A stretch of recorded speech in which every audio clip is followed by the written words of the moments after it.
Hello， 大家好，欢迎来到这期视频。今天呢，我们来聊 ARK 投资的一期播客的深度访谈。这期访谈的嘉宾是在投资长寿领域都在有实践的 Bryan。他这个人是什么样一个角色呢？我大概先说一下。首先呢 ，Bryan 呢，他是一个长寿的极客。另外呢，他也是在投资领域有非常大成就的这样的一个人。总之呢，就是硅谷的所谓精英吧，这样的一个人设背景。在这期播客中呢 ，Bryan 呢，他分享了他自己对长寿、AI， 包括人类未来的一些看法。今天呢，我会把他的这些观点做拆解，按照老规矩，结尾呢会把他最核心的几个观点，然后整理成中文字幕放在结尾。感兴趣的朋友呢，可以在结尾再进一步来看他的一些核心观点。OK， 那我们就话不多说，直接开始。首先 Bryan 他说出了自己为什么要去追求长寿，他的动机是什么。 Bryan 的原话是：我的动机是延长人类寿命，并影响全人类。我相信我们这一代可能是第一代不需要死去的人。解读一下 Bryan 呢，他自己用非常极致的方式在追求长寿，包括换血，包括养生的补剂，还有一些其他生物黑科技，并且呢，他自己把自己的身体就当做实验的这样的一个对象。他希望通过自己的实践，然后通过科学和数据的驱动，把这套逆转衰老，甚至是人类真的长寿的方法展示在所有人的面前。另外，从投资的角度来说，其实目前长寿科技确实是一个潜在的万亿级的市场，之前呢都有调研数据可以支撑。如果真的 Bryan 能成功，他的确有可能会重塑目前传统的医疗、保险甚至消费这些行业。当然，跟长寿相关联的这些上市公司估值也会迎来巨大的改变。总之 Bryan 呢，他就把自己的身体当作实验室，每天呢精准的进行调优啊、测量啊，并且在不断的优化。他就像程序员调试代码一样，在调试自己。目标就是把自己的这个人类的操作系统升级到一个可以长寿的版本，然后呢再从自己推向全人类。这是他的一个宏观愿景吧。OK， 我们再看他第二个聊到的观点。他说我们这一代人可能就不会死去。Bryan 说我们这一代人可能是第一代不会死去的人，这需要全新的意识形态，重新思考生命和死亡的价值。解释一下Bryan 他提出的这个观点呢，其实是有一些大胆，且很多人其实短期内也很难理解他要表达的事儿。他其实想说的是，通过科技进步，人类是真的可以不死的。当然这个不死呢，可能要打个引号，比如说可以延长这种健康的寿命。另外就是这种不死可能是一种意识上的不死，并不是说这个人的身体就不会发生老化，或者是身体不会消亡。总之呢，这是一个很新的，这个需要社会意识形态都跟进的这样的一个很根本的转变，并且呢，这些转变呢，目前更多的还是类似在 Bryan 这样的一些生物极客或者是长寿极客的群体。但是呢，有一说一，这个群体的作用其实还是很大的。为什么呢？因为这个群体或者说能够进行长寿极客的这个群体本身，他们也是在金字塔的顶端，不管是科技、资金、资源、认知，包括对长寿的所有的投资都需要很大的资金和资源。总之呢，如果从投资的角度来看，长寿确实会成为当下的很现实的一些可能会有颠覆性变革的行业，也会催生类似长寿的新的消费和长寿的投资机会。对想在前沿行业进行提前布局的人来说，长寿行业确实值得大家去研究。第三个 Bryan 他聊到的是长寿作为经济和市场都有很大的机会。他说长寿是一个巨大的经济和市场驱动机会，我们要把注意力放在延长生命和提升生命质量上。解读一下他的这句话，首先是延长生命。延长生命这个其实从字面上来理解比较容易，就是把人的生命的时间延长，比如说100岁、150岁这样子。另外就是提升生命质量，提升生命质量是指健康且长寿的活着。因为其实有很多人在年龄大了之后，他可能只是物理上或者生理上的活着，但并不一定健康。所以呢，提升生命质量的本质核心就是提高人的健康，另外还能长寿。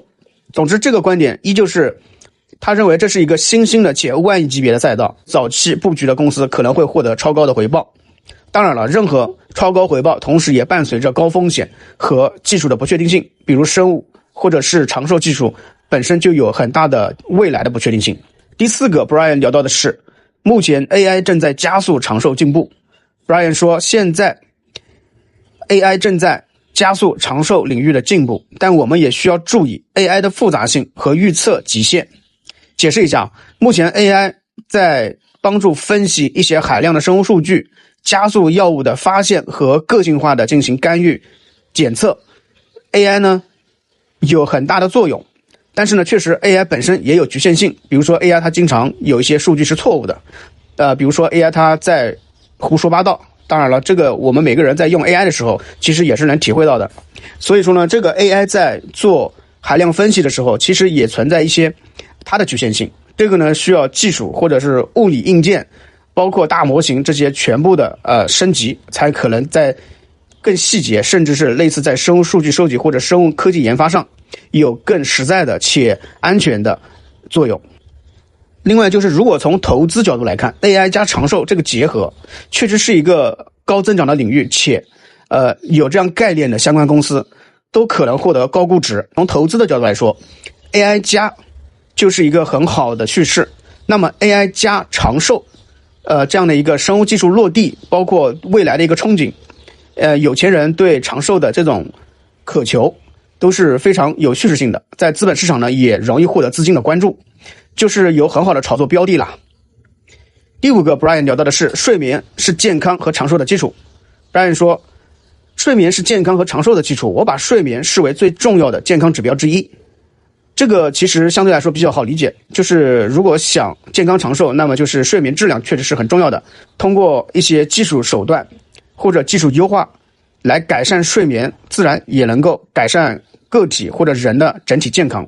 就好比说手机充电吧，就是如果手机没有电，那手机可能就会进入一个待机状态或者是省电模式，所有的动作都会慢下来。那人也一样，睡不好那么就没有办法高效的运行，因为人的身体本身就是一个高效运作的机器，就是睡眠就是最好的充电嘛。第六个 Bryan 聊到的是心率，他认为心率是健康的重要的核心指标。他说，我把静息心率作为核心健康指标之一，它能反映人的整体身体状况。这里解释一下，静息心率呢是最简单有效的人的健康指标检测的一种方式，就是心率可以反映出血管包括人的整体的身体的能力。比如现在一些穿戴设备或者是心率监测的这种设备都在持续的增长，并且这些相关联的健康检测类的，尤其是心率这些核心指标检测的一些公司的产品，其实在市场上的销量啊各方面都还是非常大的。这些呢大家可以自己去验证一下，比如说在亚马逊啊，或者是一些消费的官网上，大家可以去看一下他们的销售数据。其实我自己是有看过的，尤其是心率的这种检测类的一些穿戴设备，卖的确实是不错的。最后 Bryan 聊到的是人类需要重新思考生命的价值，这个呢就有一点玄学。 Bryan 说，我们需要一种新的意识形态，重视生命本身的价值，而不是仅仅追求物质财富。这个呢解释一下， Bryan 其实在呼吁社会重新定义成功，也就是从物质转向生命质量和人存在于社会的本身。是什么样的一个概念呢？就是长寿的理念如果能够普及，那么它必然会重塑现在的一些消费模式，甚至是资本市场的投资偏好，或者说在未来长寿和健康投资赛道会越来越多的被投资人或者是消费者看到。补充一下更长远的一些观点，就是如果在 AI 大爆发之后，但这个时间呢确实没有办法在现在确定，人类的物质或者是人类的 GDP 都已经可以足够多的时候，那么必然会催生新的消费。那新的消费，那大概率会追求类似人类永生或者是人类长生这样的一个期望吧。虽然有一些科幻，但是呢这个需求确实是有钱人或者是在未来生产力大爆发之后人的一个刚性的且迫切的需求，因为谁都想活得久一点，或者是谁都想要永生嘛。OK， 上面呢就是我对ARK投资这期播客的一些核心观点的拆解，主要是 Bryan 个人的一些核心观点。视频结尾是调整后的重点原声音频，还有中文字幕，感兴趣的小伙伴可以自行观看。你对 Bryan 的个人长寿实验，还有人类长寿或者人类永生是怎么看的？欢迎你在评论区留言讨论。OK， 这期就这么多，感谢您的收听，下期再见。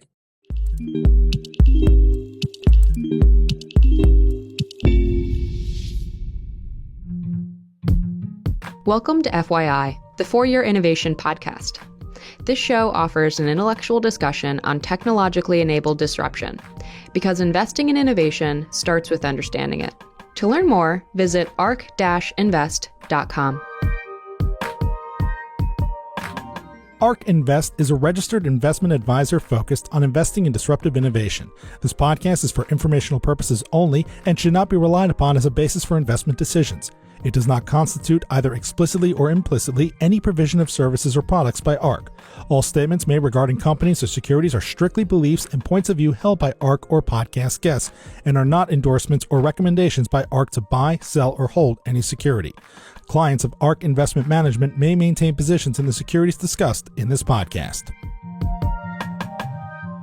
From ARK Invest, this is FYI, the Four-Year Innovation Podcast. I'm Brett Winton. We've got a great show for you today. We have our fearless founder, Cathie Wood. We have Charlie Roberts, multiple co-founder of unicorns and chief investment strategist for our private assets. And we have Bryan Johnson. Welcome, Bryan. Bryan is going to live forever. He founded Blueprint. He also founded Braintree and sold it to Venmo. Bryan, why do you want to live forever? And when did it occur to you that it was a good thing to do? It's such a funny question. It's like, why do I want to live? It's funny because I think it shines a spotlight on this idea that we do live in a world where everyone assumes that you will die. And therefore, you basically budget out your life and you make your life plans according to your stage of life, but you assume it's coming to an end. And this is the first moment in the history of our species where that may no longer be true. And so I know that creates a lot of consternation for a lot of people, because one of the most intense things people deal with is what to do with time. Like you wake up and you find yourself conscious, and it's like, what do you do with yourself? And so I understand. So basically, I'm doing this because I think we are at a pivotal moment as a species. We are evolving into something new, and we are the first generation who won't die. Well, was there like a moment where you were like, oh, now I'm going to try to prolong my life indefinitely? Was there some catalyst? Was it kind of like, getting money out of the sale of Braintree? Was that like, okay, well, now what else do I have to spend money on? I should spend money on indefinitely prolonging my life? Or was there something else that kind of spurred you? Or was it a fundamental, I think this is possible now, therefore I'm going to do it? It was, So when I was 21, I felt motivated. I wanted to do something that would be useful to the human race. I had read a lot of biographies. I was familiar with history. I loved reading about people who in their time and place were able to do something that impacted future generations, potentially for hundreds of years. And so I wanted to do something, but the problem was I wasn't good at anything, nor did I have any good ideas. And I was from a small rural community. So like, what do you do when you don't have money or connections, or you're not good, or you're not like a standout in anything? So I said, you know what, I'll just become an entrepreneur. I'll hustle. I'll make a whole bunch of money by age 30. And then with that money, I'll do something useful. And fortunately, it worked out. So I sold Braintree Venmo. I made a few $100 million. I sold it for just under $1 billion. I made a few $100 million. And then at that moment, it was like, okay, we just achieved the 21-year-old imaginative dream, but I was also burnt to a crisp. 14 years of entrepreneurship. I had 3 babies. I just gotten divorced. I'd left my born into religion. I was just kind of scrambled in life. And off a decade of depression. And so it was this question, what do you do with life? Like, what do you do with time? And so I basically took a couple of years and I did 2 things. One is I organized my friends and we had dinners, and I would get like 10 of them together and I would say, all right, here's a thought experiment for you. We are living in the year 2050 And we are amazed at how remarkable existence is. Like it exceeds our imagination on every aspect. What did we do in 2016 to make that world possible? And then I would just listen. And people would like talk about the things that they were working on, or they heard about in the zeitgeist. And by dinner 3, I was like, wait a second, I see a pattern. Everybody is saying the same things. And that's what happens when in any given moment, we all kind of exchange ideas. We all kind of see similar things and similar patterns, which becomes echo chamber. So I then gave myself a challenge. If I'm going to do something, I'm going to take all the ideas I heard. I'm going to put them inside of a box. My job is to do something outside that box. I can't do anything anybody's talking about. And so that was the goal. That was the constraint. And then I did a second thing where I did this thought experiment where I imagined myself in the year 2500. So I imagine myself like reading the biographies of people who existed in the early 21st century. And there they are capturing existence. And there was one frame that really got me. I thought, there they are talking amongst themselves. And they say, we are so grateful to Homo sapiens that lived in the 21st century, that they did blank and blank that allowed intelligent existence to thrive in this part of the galaxy. And then my job was to figure out what blank and blank was. Because, over time, history compresses. Like we look back to the 3rd century, we say 4 things happened in the 3rd century. Like really, a whole bunch of things happened in the 3rd century, but time just compresses it to the essence.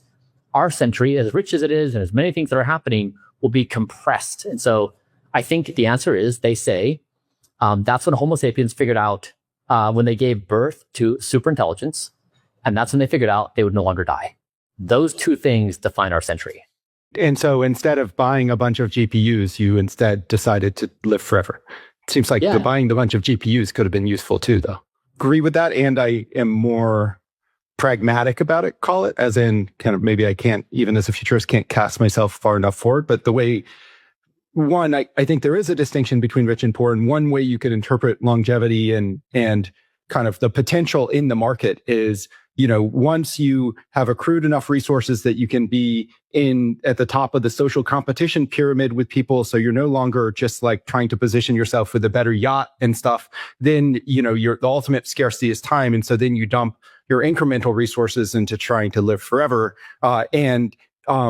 Assuming that it's possible to kind of like molecularly figure out how to extend life, then you have this mechanism by which capital flows into that sector. It's basically like, once in an age of abundance, people are going to spend all their resources trying to live forever. And so then if the technological breakthrough exists, then we'll get there.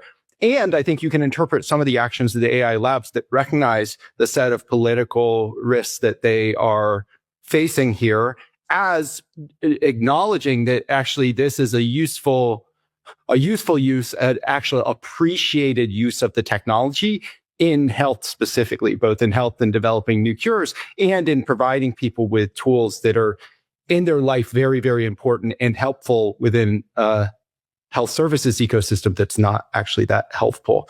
Just thinking about our listener base here, I'm thinking, a lot of people are, again, with AI, as you say, Bryan, they're scared. And I'm trying, because out of technology can come lots of benefits. I mean, transformational, curing disease, being one of them, which is already starting to happen. So one of the things, I have 2 comments about what you've said.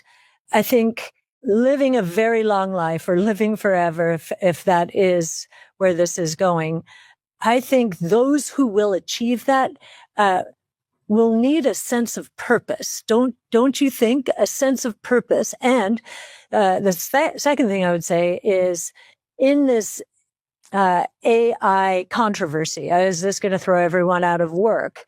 You can flip it around and you could say, we're looking at the potential for the greatest entrepreneurial explosion in history, where people actually can start their own businesses, with AI's help. And most businesses fail, but, fail fast, move on. And, I actually have a lot more hope about technologies. Consider the source we invested in it.